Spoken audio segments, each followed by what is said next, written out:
Hello all, Shadwell here, ready to talk about the next film in my collection, Bowling for Columbine from 2002. It's directed by Michael Moore and stars Michael Moore and Charlton Heston. So where I stand on this is I am very anti-gun, so it shouldn't be a surprise that I own a movie like Bowling for Columbine, which is a film that sets its crosshairs on gun violence in America and looks to find reasons for its prevalence. I'm a bit lax on handguns, I guess, but I am absolutely against semi-automatic firearms and above. Luckily for all of us involved, the type of firearm isn't what is under fire in this documentary. They're all agents of death. The filmmakers do show that great clip of Chris Rock talking about stopping arguing about gun control and do bullet control by making a bullet cost $5,000. It's a funny joke, but it does get you thinking, which is the point of good comedy.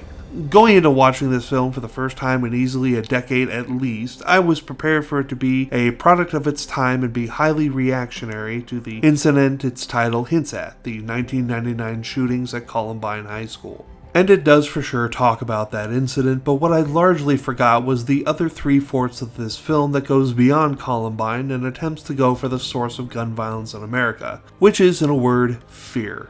Especially the fear instilled in us by political sources and media outlets. The fear machine is still alive and well over 20 years later in current America. This was written in August of 2023.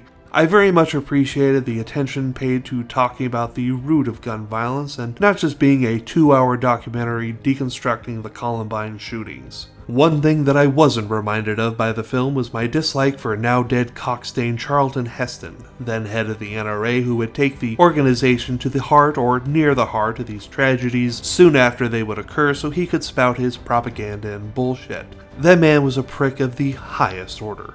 What I was reminded of was the humor that Matt Stone of South Park fame appeared in an interview in the film, even though 2 years later he and Trey Parker would negatively portray Michael Moore in their puppet fest, Team America World Police. Furthermore, they apparently decided to portray him this way because Michael Moore never said anything to the contrary when people assumed the South Park team was behind the animated short in this documentary, which they were not. Overall, Michael Moore does a good job in this Oscar-winning documentary, and I know I'm gonna piss off some people by saying that, but this is just my opinion, so fuck off. I'm giving this documentary a B+, and tomorrow we go back to the 50 Drive-In movie classics with its third film, Day of the Panther.